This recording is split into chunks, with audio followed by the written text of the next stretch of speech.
నమస్తే, మీ టీవీకి స్వాగతం. పైసా ఖర్చు లేకుండా ప్రభుత్వ బడుల్లో నాణ్యమైన బోధన అందించబడుతుందని జిల్లా విద్యాశాఖ అధికారి శ్రీనివాస్ రెడ్డి అన్నారు.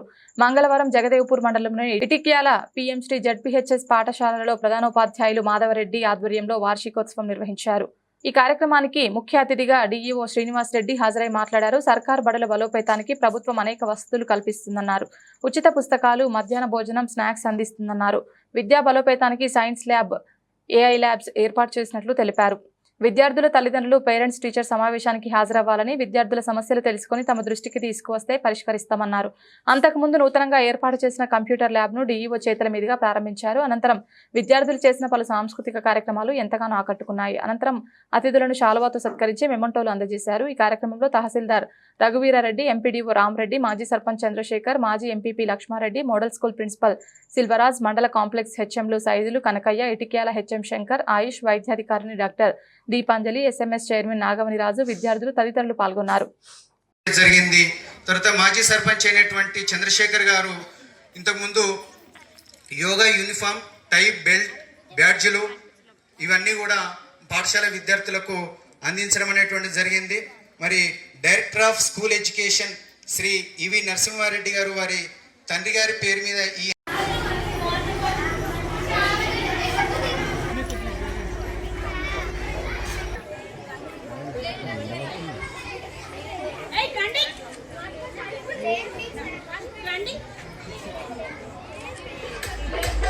పాఠశాల తరఫున మీకు ఇవే మా కృతజ్ఞతలు సార్. తర్వాత మా హోనటువంటి మరి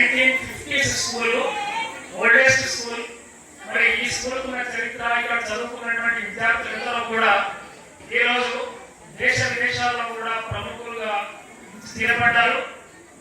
కాకపోతే వాళ్ళందరూ కూడా పాఠశాలకు ఇంకా ఆహ్వానం చేద్దామనుకుంటే ఇక కుదరట్లేదు, టైం సరిపోలేదు. అయితే మొత్తానికి సెంట్రల్లీ స్పాన్సర్డ్ స్కీమ్ ఇది 2022 లోపల ఈ పథకాన్ని కేంద్ర ప్రభుత్వం తీసుకొని వచ్చింది.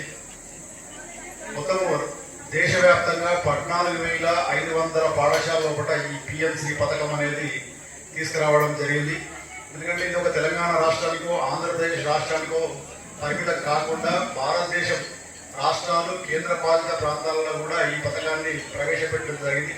ఫస్ట్ ఫేజ్ లోపలనే మన జిల్లాలో కూడా మొత్తం 33 పాఠశాలలు ఈ పథకానికి ఎంపిక కాబట్టి అందులో మోడల్ స్కూల్స్ ఉండొచ్చు, ఇతర రెసిడెన్షియల్ స్కూల్ ఉండొచ్చు, జిల్లా పరిషత్ స్కూల్స్ ఉండొచ్చు, అన్ని స్కూల్ కలిపి మొత్తం 33 పాఠశాలలు చేస్తాయి. కొద్దిగా హౌస్ డ్యామేజ్ రిపోర్ట్లు కూడా ఉన్నాయి. ఇవన్నీ పంపించాల్సిన అవసరం ఉన్నది సార్. కొద్దిగా కలెక్టరేట్ రిపోర్ట్ చేయాల్సిన అవసరం ఉందని చెప్పి కొద్దిసేపు వచ్చుకోండి అని వచ్చిన ఒక హాఫ్ అన్ అవర్ ఉండి పోదాం అనుకున్నాను.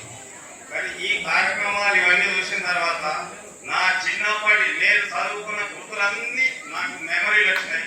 దానికి మీ అందరికీ